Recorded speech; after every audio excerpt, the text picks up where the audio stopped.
Hello everyone. Today we'll be discussing about the generic concept within the C# language. Okay, the generics are nothing but the placeholders which are being used in the C#. Placeholders, as we have already discussed in the programmatic concept, earlier we used to use the placeholders as the flower brackets and we used to mention it as 0, 1. These placeholders were being used. When you want to print the multiple elements in a single line or a separate line, you use the placeholders. Okay, it was used earlier.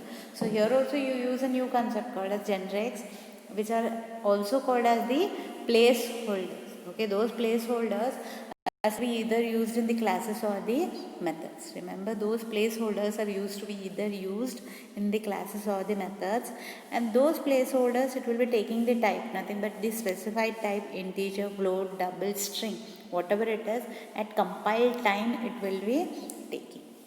Okay, so remember, this is a concept which is being used generics for the classes and the methods, and this it is being used your generics are being mentioned with the concept of angle brackets.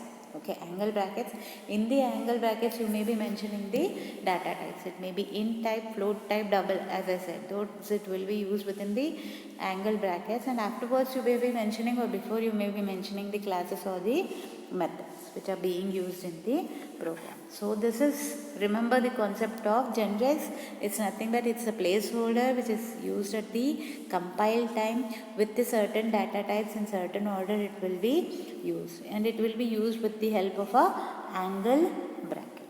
Okay, so generic, let's check out with the generics with an example with the classes and the methods. So first we will check out with the class. In the beginning you have the using system, then you have the namespace. As usual, a namespace, it is not compulsory, you may use, you may not use it. Okay, classes, a class and the class name is being there, and the generic type is being mentioned. You can check out here with the angle bracket. And public, your generic class, whichever class is there, it will be taking one message of the whichever type. It may be string, int, float, whatever it is. It will be taking that particular message and it will be just printing it. Okay, so let's check out in the main method what is set to be happening. So you have the class program, class name, then you have the static void main. Okay, then afterwards you have the class which is being created here, that you will be taking, that is generic class, and here you have the what? Here you have what? The generics which are being mentioned. So string, generic type or object is being created here, new generic class, and it is of type string. First one. Okay, first one it is of type string, first one it is of type string, second one it is of type int, and third one it is of type character. And an object is being created, gen I, and get character. Those objects are being created, and in those objects you are set to be storing these particular things. One is your message, this is generic class. Second one, integer you are storing, that is 101.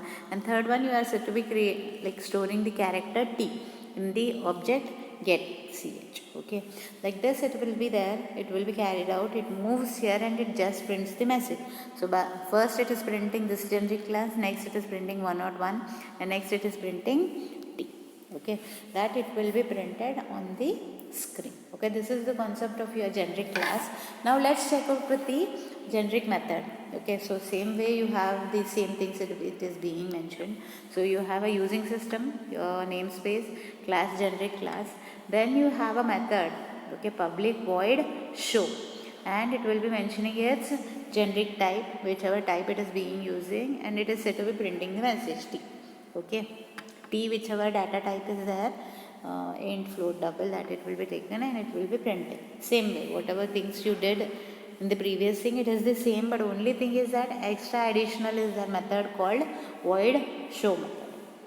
Okay, in the main method here also you create an object, gen c. Okay, object is being created, and through that object you are set to be, and through that object you can check out this gen c, you are set to be calling this particular method.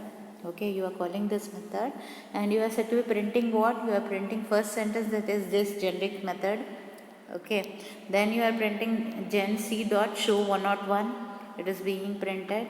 Then gen c show, it is printing IoT, whatever it is, t it is printing. Okay, that it will be printed on the screen. Okay, this is the concept of what is generic method. So you have learned about generic class and you have generic method. So remember, it will be placed, the generic class or a generic method, it will be taken with a what angle bracket, that particular type it is said to be mentioned in that particular method, either int, float, double. So you have mentioned here int, float, double, whatever string type it will be taking here message, it will be printed on the screen.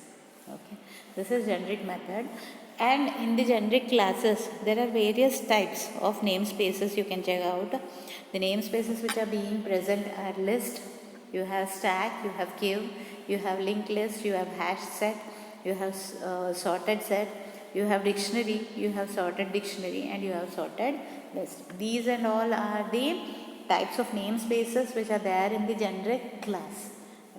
Okay, so let's check out these in the next few sessions. One by one we will be checking out how it is being used and how it is being used in all the programmatic concepts. Okay, so today's session we will end with this one. You have learned about generic class and generic method and the types of generic classes in the system.collection namespace. Okay, thank you.